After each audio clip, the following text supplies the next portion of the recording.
उद्धव ठाकरे ने सीएम शिंदे को बताया नालायक, पीएम मोदी पर भी बोला हमला। उद्धव ठाकरे ने आज अपने आवास मातोश्री पर एक प्रेस कॉन्फ्रेंस आयोजित की। प्रेस कॉन्फ्रेंस के दौरान उद्धव ठाकरे महाराष्ट्र के मुख्यमंत्री एकनाथ शिंदे पर खूब बरसे। यहां तक कि उद्धव ठाकरे ने सीएम शिंदे को नालायक तक कह दिया। ठाकरे ने कहा कि जो नेता अपना राज्य छोड़कर दूसरे राज्य में जाता है वो नालायक है। ठाकरे ने आगे कहा, महाराष्ट्र में बेमौसम बरसात की वजह से फसलें बर्बाद हो गई हैं। करीब 100 मवेशियों की मौत हो गई है, लेकिन किसानों को मदद पहुंचाने के बजाय मुख्यमंत्री दूसरे राज्य में घूम रहे हैं। सीएम खुद का घर छोड़कर अन्य राज्यों में घूम रहे हैं। आज सीएम तेलंगाना में हैं, क्या जाकर कहेंगे वहां कि कैसे गुवाहाटी सूरत में गए थे। महाराष्ट्र के एक फुल दो हाफ कहां हैं? सरकार पर निशाना साधते हुए कहा कि महाराष्ट्र के एक फुल दो हाफ कहां हैं? जिनको डेंगू हुआ था वो कहां हैं? दूसरे उप मुख्यमंत्री पता नहीं किस राज्य में हैं। किसानों को फसल बीमा नहीं मिल रहा है। कुर्सी बचाने के लिए दिल्ली वाले कोशिश कर रहे हैं। खुद को किसान का बेटा कहने वाले सीएम कहां हैं? बीजेपी वाले चुनाव वाले राज्य में रेवड़ियां बांट रही है, वहां 450 रुपए में सिलेंडर देने की बात कह रहे हैं। महाराष्ट्र में बीजेपी वाले क्यों दिखाई नहीं दे रहे हैं? पीएम मोदी पर साधा निशाना। ठाकरे ने पीएम मोदी पर भी निशाना साधते हुए कहा कि पीएम के पास फाइनल मैच देखने का वक्त है, पर मणिपुर में जाने का समय नहीं है। खुद विश्वगुरु तेलंगाना गए हैं, तो हमारे सीएम वहां क्या कर रहे हैं? आज तत्काल कैबिनेट की बैठक लो और मदद का ऐलान करो। अब तक जो जानकारी सामने आ रही है कि बेमौसम बरसात की वजह से 6 लोगों की मौत हो चुकी है, जबकि 100 जानवर मर चुके हैं। ऐसा आदमी राज्य चलाने योग्य नहीं। ठाकरे ने आगे कहा, जब महाराष्ट्र का किसान संकट में है, ऐसे में जो आदमी अपने राज्य की चिंता ना करें और लापरवाही से दूसरी पार्टी के प्रचार के लिए दूसरे राज्य में जाता है, ऐसे आदमी राज्य चलाने योग्य नहीं है, नालायक हैं। ऐसे आदमी को सत्ता में बने रहने का अधिकार नहीं है। आणि आपल्या माध्यमातून मी शिवसेनेची भूमिका, शिवसेनेची मतं ही जनतेपर्यंत पोहोचवत असतो आणि मला खात्री आहे की आपण सुद्धा सर्व माध्यम निपक्षपातीपणाने ही जी काही थोडीशी, मी काही लगेच विरोधी मतं नाही म्हणत, पण जनतेच्या हिताची जी आमची पण काही मतं आहेत ती तुम्ही महाराष्ट्राच्या आणि देशाच्या कानाकोपऱ्यात पोहोचवत असाल।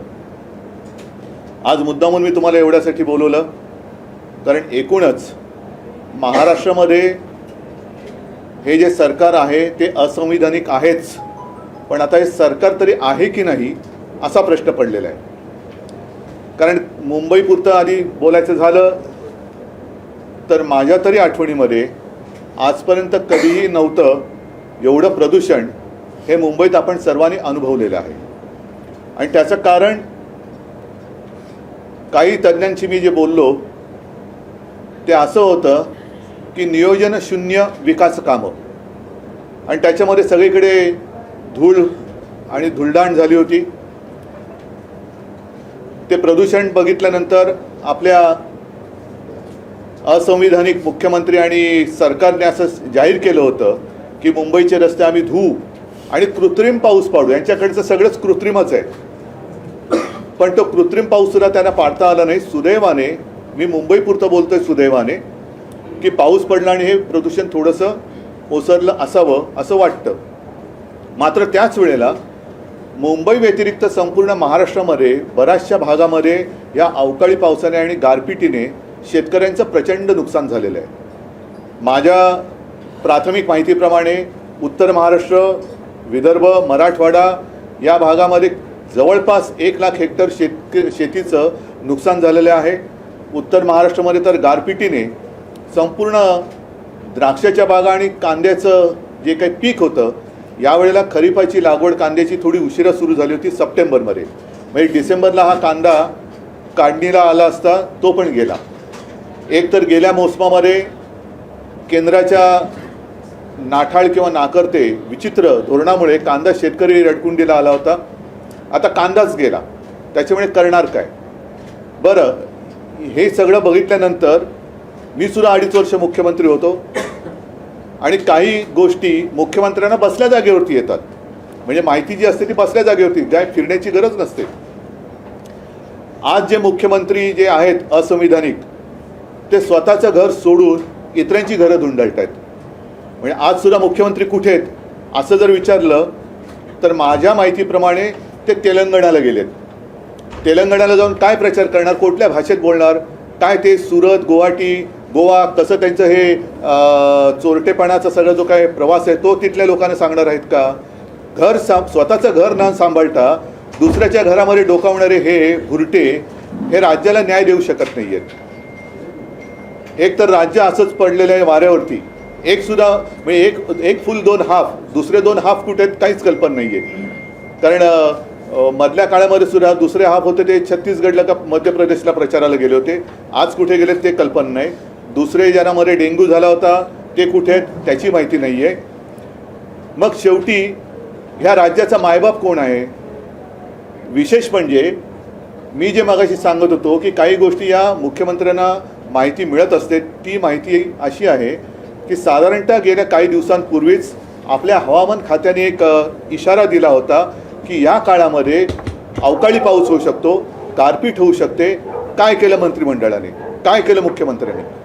आपल्या कृषी मंत्र्यांनी असं मध्ये जाहीर केलं होतं धनंजय मुंडे की दिवाळीपूर्वी पीक विमा योजनेची अग्रिम रक्कम ही शेतकऱ्याच्या खात्यात गेली नाही तर मी दिवाळी साजरी करणार नाही. मला तर काय ते नंतर दिसले नाही. दिवाळीमध्ये फटाक्यांचा आवाज ऐकू आला पण मुंडेंचा आवाज कुठे ऐकू नाही आला. त्यांनी कुठे फटाके वाजवले मला काही त्याची माहिती नाही आहे. मग शेतकऱ्यांना पीक विमा योजनेची अग्रिम का होईना रक्कम मिळाली का, त्यांच्या खात्यात जमा झाली का, मिळाली असेल तर किती मिळाली, किती जणांना मिळाली? आणि जी काही माहिती आहे ते काही जणांची तर थट्टा झालेली आहे. 20-20 रुपयाचे चेकसुद्धा मिळालेले आहेत. मग कारभार कुठे? हे पूर्णपणे स्वतःची खुर्ची सांभाळण्यासाठी जेवढ्या दिल्ली वाऱ्या करतायत तेवढं हे जरा यांच्यावरती काय बोलल्यानंतर आमचे मुख्यमंत्री जे आहेत गद्दार ते गळा काढतात की गरीब शेतकऱ्याचा मुलगा. आदर आहे तुमच्या शेतीबद्दल, आदर आहे, पण गरीब शेतकऱ्याची पंचतारांकित शेती, ज्या शेतीमध्ये हे हेलिकॉप्टरने जातात, मी तर म्हणतो अशी शेती आणि असं वैभव माझ्या साध्या आणि छोट्या शेतकऱ्याला सुद्धा लाभो ही मी देवाच्या चरणी प्रार्थना करतो की इतर कोणाचंही शेत असं नसेल पंचतारांकित. आणि शेतकरी बिचारा त्याची पायवाट तुडवत जातो. रात्री अपरात्री वीज नसताना शेतीमध्ये पाणी द्यायला जातो, मग त्याला सर्पदंश होतो, विंचू चावतो. असं या पंचतारांकित शेतीमध्ये होत नाही. पण तिकडे जाऊन गळा काढतात. मग ह्या शेतकऱ्याच्या पुत्राने पंचतारांकित शेतीमधनं ह्या शेतकऱ्यांची चिंता का ते वाहत नाही आहेत? आणि हे जे रेवडीबाज आहेत भाजपवाले, इतर राज्यांमध्ये निवडणुका असताना रेवडी उडवत आहेत. आम्ही ती इलेक्शन कमिशनकडे विचारणा केली, त्याचं उत्तर यायचं आहे की रामलल्लाचं दर्शन, ह्याचं दर्शन, त्याचं दर्शन. अहो तुमचं दर्शन शेतकऱ्याला कधी देणार? तुम्ही जे काय तिथे रेवड्या उडवत आहेत, 400 रुपयात गॅस सिलेंडर, इतक्या रुपयात हे देणार, तितक्या रुपयात ते देणार. मग महाराष्ट्राने काय तुमचं पाप केलेलं आहे? महाराष्ट्रामध्ये निवडणुका आल्यानंतर तुमच्या तिजोरीची दारं उघडल्यासारखी दाखवणार, पण तोपर्यंत माझ्या महाराष्ट्रातल्या शेतकऱ्याचं आणि एकूण महाराष्ट्राचं जे काय संपूर्ण वाट लागणार आहे त्याची जबाबदारी तुम्ही घेणार आहात की नाही?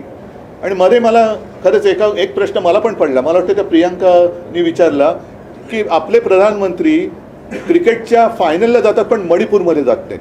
मग तोच प्रश्न माझा असा आहे की आमचे मुख्यमंत्री आहेत, पंतप्रधान आहेत, गृहमंत्री आहेत, त्यांना सगळ्यांना बाकीच्यांवरती दमदाट्या करायला वेळ आहे, इतर राज्यात प्रचार करायला वेळ आहे, इतर राज्यात रेवडी उडवायला वेळ आहे. पण माझ्या महाराष्ट्रातल्या शेतकऱ्याच्या पाठीवरती हात फिरवायला ते कधी येणार? हा एक प्रश्न आहे.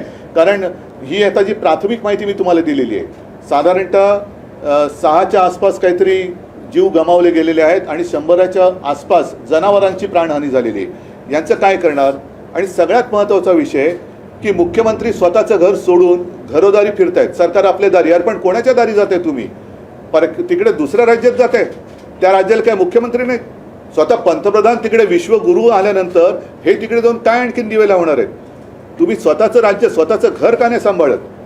या शेतकऱ्यांना तुम्ही कधी मदत देणार आहात? आणि भाजपला सुद्धा माझा प्रश्न आहे की तुम्ही इतर राज्यांमध्ये जे काय सगळं मुक्तपणाने थापा मारतायत त्या थापा आता आवरा. आणि महाराष्ट्रामध्ये आज निवडणूक नाही आहे, पण निवडणुकीची आम्ही वाट बघतो आहोत. संपूर्ण महाराष्ट्र आज वाट बघतोय. तेव्हा मात्र तुमचं जे काय हे कुभांड आहे, हे कुभांड फोडल्याशिवाय महाराष्ट्र राहणार नाही.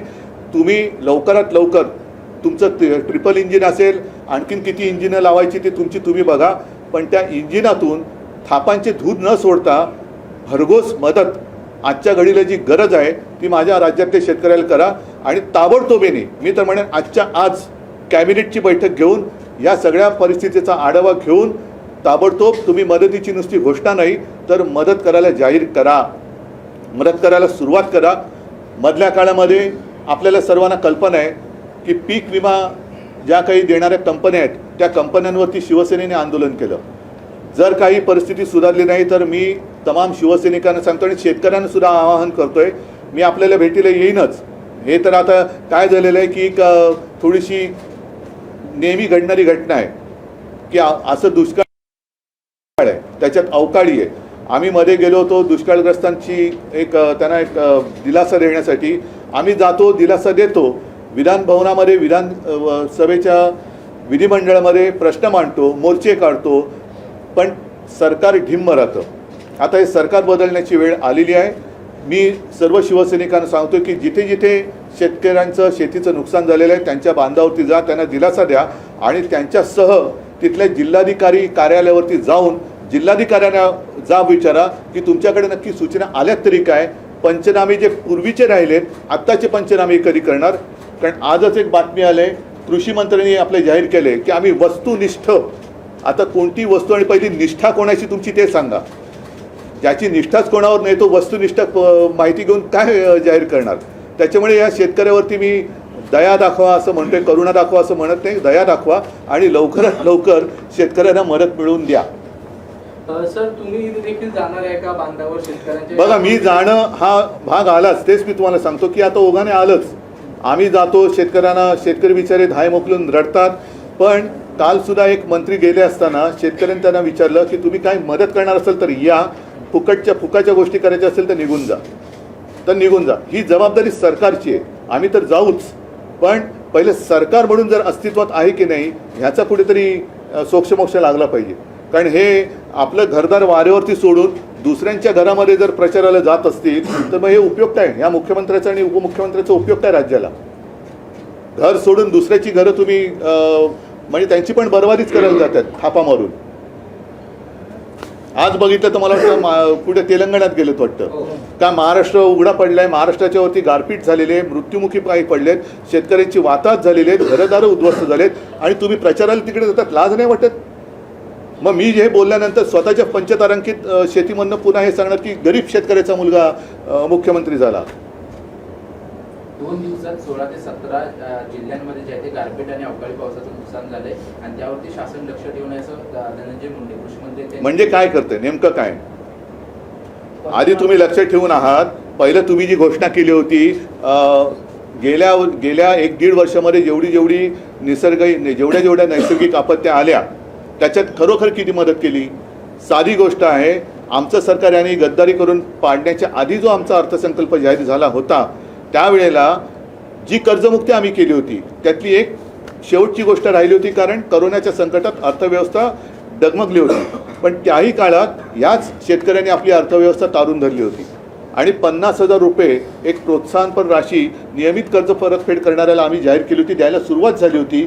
तिचं आता पुढे काय झालं ती सुद्धा देत आहे की नाही. दुष्काळग्रस्त भागामध्ये तुमचे पंचनामे झालेत की नाही, झाले असते तर मदत किती दिली, पीक विमा योजनेचे किती पैसे दिले गेले, आता अवकाळीचे पैसे तुम्ही कधी देणार, लक्ष ठेवणार, ते लक्ष ठेवेपर्यंत तुमची जायची वेळ आली. आता या 1-2 महिन्यामध्ये सुप्रीम कोर्टाचा निकाल लागल्यानंतर लोकशाही आणि संविधानाप्रमाणे निकाल लागेल आणि तो लागला तर यांचे हेच जातील. मग हे कुठे त्यांच्यावर हे कोणाच्या लक्षात पण येणार नाहीत कुठे. उद्धव जी, 6 लोगों की मौत हुई है, 100 जानवरों की अब तक मौत हुई बेमौसम बरसात से. मुख्यमंत्री तेलंगाना के प्रचार में व्यस्त है, शिवसेना की क्या भूमिका है? मैंने यही कहा ना कि अपना खुद का घर जो संभाल नहीं सकते वो दूसरों का घर क्या संभालेंगे. आज अपना घर मतलब महाराष्ट्र, मेरा महाराष्ट्र, अपना महाराष्ट्र, वो संभालने की ज़रूरत है. कुछ काश्तकारों की जान गई है, 6 लोग आपने जैसे कहा कि उनकी जान गई है. 100 के आसपास उनके जो जानवर होते हैं, गाय होती है, भैंस होती है, गौवंश हत्या बंदी, इसमें जो मर रहे हैं उसका आप क्या करेंगे. और ऐसी स्थिति में मुख्यमंत्री दूसरी राज्यों में जाकर दूसरे पार्टी का प्रचार कर रहा है. ये बाला साहब के विचार नहीं थे ऐसे. ये बाला साहब के विचार, और ये हिंदुत्व हमारा हिंदुत्व नहीं है। ऐसा हिंदुत्व नहीं है कि घर में तबाही है और दूसरे घर में आबादी के लिए आप जा रहे हैं, अपनी वोटों की आबादी बढ़ाने के लिए। उद्धव जी, जिस तरीके से मुख्यमंत्री ने कल कहा कि हमने सभी जिलाधिकारियों को सूचित किया है कि सभी पंचनामा करें और उनको मदद देने को लेकर, क्या आज तक क्या किया बताओ ना। और ये कोई इंसानियत नहीं होती है, सिर्फ सूचना देने की आवश्यकता है और आप वहाँ जाते हैं तो आपकी जरूरत नहीं है राज्यों को। इतना पानी पाहिजे आपकी मतलब उनकी क्या आवश्यकता है? तो जिलाधिकारी है ना, वो संभालने के लिए है। तो इन्हीं लोगों ने कोरोना के समय में काम किया था ना, तो वही संभालेंगे राज्य। किसानों का पूरा मुद्दा छोड़कर इस समय जिस तरीके से महाराष्ट्र के भीतर जाति मैं इस विषय में नहीं जाना चाहता, इसके लिए ये बड़ा मुद्दा अलग है। लेकिन आज के दिन सभी जो काश्तकार है, जो सभी को अपना अनाज, अपना पसीना बहा के और खून पसीना एक कर कर पूरे देशवासियों को अनाज देते हैं, वो आज संकट में। उसके लिए आज सरकार मेरी जगह पर नहीं है, महाराष्ट्र में सरकार ही नहीं है, सब प्रचार में व्यस्त है। और यही मैं कह रहा हूँ कि दूसरे अन्य राज्यों में भाजपा के नेता प्रधानमंत्री से लेकर सभी रेवड़ी दे रहे हैं, तो महाराष्ट्र में ऐसा कौन सा गुनाह किया है, कौन सा पाप किया है कि महाराष्ट्र में आते ही नहीं? क्रिकेट के फाइनल के लिए जाते हैं, तब भी चुनाव था ना, तो चुनाव प्रचार छोड़कर क्रिकेट के फाइनल के लिए अगर प्रधानमंत्री जाते हैं तो मेरे महाराष्ट्र में आते क्यों नहीं है? और महाराष्ट्र ने ऐसा कौन सा गुनाह किया है कि आप काश्तकारों की ओर देखते भी नहीं हो?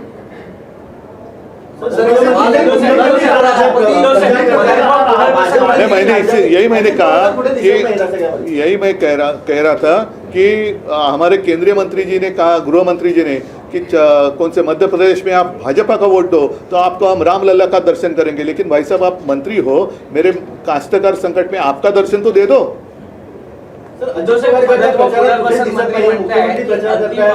राज्यातील भाजपचे इतर नेते देखील प्रचार करतात, पण अजित पवार गट जो सध्या नाही, आता महत्त्वाचा मुद्दा असा, संजय राऊत जी म्हणाले ते बरोबर आहे। आपल्या राज्यात काही तालुक्यात आणि जिल्ह्यात दुष्काळ जाहीर केला, म्हणजे दुष्काळाचं संकट आहेच, त्याच्यासाठी तुम्ही काय केलं? आज सुद्धा कितीतरी टँकर सुरू आहेत आणि आमचे हे गद्दार म्हणतात आम्ही मुंबईचे रस्ते देऊ, पाणी कुठून आणणार? पाण्याचा नाश करतायत। तर एक तर दुष्काळात हा सरकारचा 13वा महिना आहे, दुष्काळात 13वा महिना म्हणतात, तसं हे सरकार म्हणजे 13वा महिना आहे दुष्काळातला।